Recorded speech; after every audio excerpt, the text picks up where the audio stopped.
A direita está em pânico completo com uma estratégia estapafúrdia do Bolsonaro que vai fazer com que o Lula seja vitorioso em 2026 de novo. Bolsonaro é o maior aliado de Lula porque Bolsonaro vai manter a candidatura dele para a presidência em 26, mesmo estando cassado e preso. Isso torna o Lula ainda mais favorito do que ele já é. Segundo algumas lideranças de direita, se Bolsonaro seguir com essa estratégia, acabou para qualquer candidatura de direita. Lula faz um bom governo, apesar de algumas críticas que são muito injustas. Os indicadores do governo são bons e Lula ainda cobra mais trabalho porque ele faz autocrítica. Criticou o Haddad, criticou o Alckmin, mas não foram críticas a eles, mas sim a ministros que Lula considera incompetentes. Mas qual a sua opinião sobre essa estratégia do Bolsonaro? Vai deixar Lula ainda mais favorito? E as autocríticas de Lula, você tem curtido? Se você concorda comigo que Lula é favorito para 26, deixa o like no vídeo, claro, e se inscreva no canal. A direita brasileira está temerosa que Bolsonaro faça em 2026 a mesma coisa que Lula fez em 2018. Essa é uma informação do Igor Gadelha, do Metrópolis. Em 2018, Lula não podia disputar aquela campanha, mas manteve mesmo assim a sua candidatura, para depois escolher um substituto, no caso o Fernando Haddad. Lideranças de direita temem que o Bolsonaro faça a mesma coisa, mantendo uma candidatura que não vai poder se viabilizar, porque Bolsonaro está cassado e possivelmente estará preso, mas para lá na frente, às vésperas do início do primeiro turno, escolher um substituto. Alguns aliados, principalmente de Ronaldo Caiado, governador de Goiás, que quer disputar a presidência, alegam que se isso acontecer, acabou. Não vai haver nenhum tipo de possibilidade de um candidato do espectro da direita ter sucesso contra o Lula.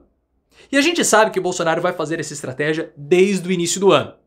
E os aliados de Bolsonaro, como no caso o próprio Eduardo, fomentam essa ideia, porque ninguém trata Bolsonaro como sendo alguém fora do baralho para 2026. Quem revelou essa estratégia do Bolsonaro em primeira mão foi a Veja. O que o Bolsonaro vai fazer? A estratégia se baseia na mudança que vai acontecer no TSE, porque os ministros bolsonaristas indicados por Bolsonaro ao STF vão assumir posições no TSE, o André Mendonça e o Cássio Nunes. E o que o Bolsonaro espera? O Bolsonaro ele vai ficar interpelando recursos e liminares para poder sair como candidato. Essas liminares vão cair? Sim. Bolsonaro vai poder ser candidato? Não. Mas enquanto o recurso não for derrubado, ele pode participar de comício, ele pode aparecer na campanha televisiva e ele pode até participar de debates se ele não estiver preso, mas a gente sabe que ele vai estar preso. E ele vai contar, claro, com uma possível boa vontade do Cássio Nunes, que vai ser presidente do TSE em 2026, para justamente dar pareceres favoráveis, ou ir dando pareceres favoráveis, levando assim uma candidatura sub judice, mantendo viva a esperança dele, Bolsonaro, de disputar a campanha de 2026. Porque Bolsonaro sabe que se ele for carta fora do baralho, ele vai perder todo o apoio que hoje ele possui do gado bolsonarista. Então ele precisa manter o gado engajado, se colocando como sendo um agente político ativo para que ele não perca a unificação do gado ao redor dele quando os processos no STF e no TSE começarem. Ah, mas e depois quando ele já estiver preso? Quando o Bolsonaro estiver preso, ele vai precisar do gado para reduzir a pena. E os bolsonaristas, como eu falei, Eduardo Bolsonaro e até mesmo o Elon Musk, que já deu uma abandonada no Bolsonaro, fomentam essa possibilidade. Porque saiu, como nós estamos falando há muito tempo, uma tese bolsonarista dizendo que se o Donald Trump vencer a campanha contra o Joe Biden no fim do ano, ele pode começar a pressionar empresários brasileiros colocando sanções econômicas e políticas às empresas brasileiras. E esses empresários iriam pressionar o TSE para reverter a inelegibilidade do Bolsonaro. Isso vai acontecer? Não.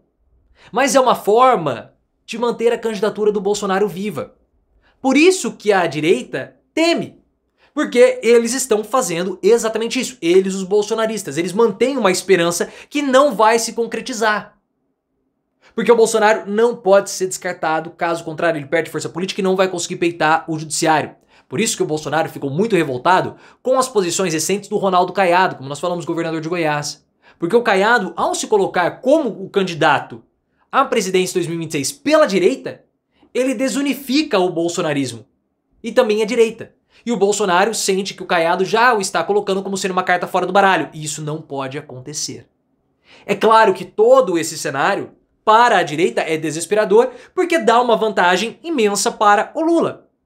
Primeiro que a oposição, sem uma outra liderança viável, fica orbitando em volta do Bolsonaro. Ou seja, uma oposição inexistente, que não tem nem bandeira, porque Bolsonaro não sabe organizar ninguém. Como nós vimos no final de semana, a única forma do bolsonarismo se aglutinar, se organizar, é com ataques ao STF e não ataques ao Lula. Hoje, a oposição que Lula tem no Congresso não é bolsonarista. É uma oposição do Centrão, muito organizada por Arthur Lira, que em poucos meses vai deixar a presidência da Câmara.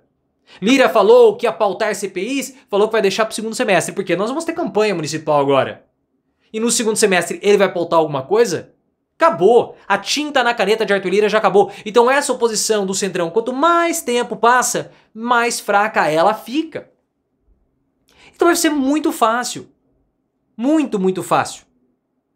E aí, esse engajamento vai começar a cair. Não vai haver uma outra liderança que vai emergir. Ah, Tarcísio de Freitas, para. Tarcísio de Freitas é fraquíssimo. Fraquíssimo.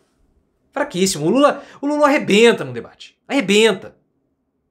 Mesmo o Lula com 80 e tantos anos vai arrebentar o Tarcísio de Freitas. Então não adianta. Não existe. Até porque o Lula é favorito. O Gustavo Uribe da CNN Brasil já falou. A direita dá Lula como favorito e já pensa em 2030. E o Bolsonaro, você acha que o Bolsonaro não sabe disso? Claro que o Bolsonaro sabe. Então o Bolsonaro vai colocar os interesses da direita acima dos interesses dele? Aqui, ó.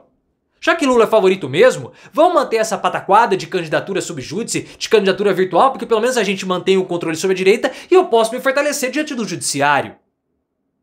Essa é a ideia do Bolsonaro, esse é o plano dele. Ele não tá pensando em direita, ele não tá pensando em esquerda, ele não tá pensando em nada, ele tá pensando nele mesmo. E se Lula for o favorito, se eu disputar, se o Lula vai ganhar, eu vou me preocupar comigo mesmo. Porque o governo Lula, apesar do que todo mundo tá dizendo, vai bem. O governo Lula teve resultados positivos no ganho de renda do trabalhador, em indicadores econômicos, o PIB cresceu. Existem problemas? Sim, principalmente na inflação. Mas o governo caminha bem. Ah, mas e as cobranças que Lula fez? Gente, as cobranças do Lula ao Haddad e ao Alckmin não foram direcionadas a Haddad e Alckmin. O Lula tem hoje um descompasso grande no governo, porque Lula tem ministros muito competentes, extremamente competentes. Chamar Haddad, Alckmin e Simone Tebet de muito competentes é desprestigiá-los. É desprestigiá-los. Eles fazem um trabalho assim magnífico. Mas Lula tem outros ministros que são péssimos e o próprio sabe disso. Então o que ele faz? Ele chama os ministros competentes para dar socorro aos ministros incompetentes, que o Lula ainda não pode trocar. Então ele fala, Haddad, vai lá, negocia. Só que o Haddad já faz isso. O Haddad sabe. O Haddad é o ministro que mais articula. Mas ele tem ministros incompetentes. Rui Costa, da Bahia, ministro da Casa Civil, péssimo. Fica de ciúminho com o Haddad. Alexandre Padilha, ministro das Relações Institucionais. Cara, olha o Padilha. Eu tive contato com o Padilha. Padilha é horroroso. Quando nós fizemos a nossa entrevista aqui no canal com o Eduardo Suplicy, o Suplicy pegou o telefone e ligou pro Padilha. Na minha frente, eu bati um papo com ele. Ficou acertado do Padilha participar do meu doutorado, porque o meu doutorado foi sobre o Mais Médicos. Ele acertou, topou todos os termos. Quando eu mandei para ele as perguntas, o cara não me respondeu, então ele não tem palavra. Ele é um fujão, ele é um mentiroso. Porque ele fala que vai fazer e não faz. É por isso que o Centrão fica irritado. É fraquíssimo o Padilha. Lula vai trocar o Padilha? Nesse momento não dá, porque vai dar força por Lira. E o José Guimarães, que é o líder do governo na Câmara, o irmão do Zé Dirceu, parece o Batoré. Baixinho, feio, não tem postura, possivelmente ele era debochado na escola. Como que alguém que sofria bullying na escola vai poder se impor contra o Arthur Lira? Não vai! Ele é subserviente, ele não tem postura, ele não sabe se impor diante do Arthur Lira. Ficou sempre à sombra do irmão. Não tem como. Então esses caras são fracos. E mesmo assim o governo vai bem. Mesmo assim o governo vai bem. E nesse evento que o Lula cobrou os ministros, ele deu a letra de qual é o plano dele. O Lula quer reduzir a desigualdade social, todo mundo sabe. Mas o Lula quer pegar o PIB e investir no setor produtivo, porque hoje o capitalismo financeiro vive do rentismo. O que é o rentismo? É como se fosse cadernetas de poupanças imensas que pagam muito mais, mas o investimento fica lá, fica preso, e o dinheiro por si só, ele vai crescendo como uma poupança. Não há investimento em geração de empregos. E Lula acredita que para reduzir a desigualdade social é necessário que haja consumo e principalmente investimento no setor produtivo. Para quê? Para que possa aumentar a geração de empregos. Essa é a estratégia do Lula. Como o setor ou o mercado não quer investir, o Estado tem que ser indutor. Isso vai saindo aos poucos. E claro que quando isso começar a sair, Lula vai ficar ainda mais favorito. E se Bolsonaro atuar da forma como ele está planejando atuar, vai ficar muito mais fácil para o Lula vencer.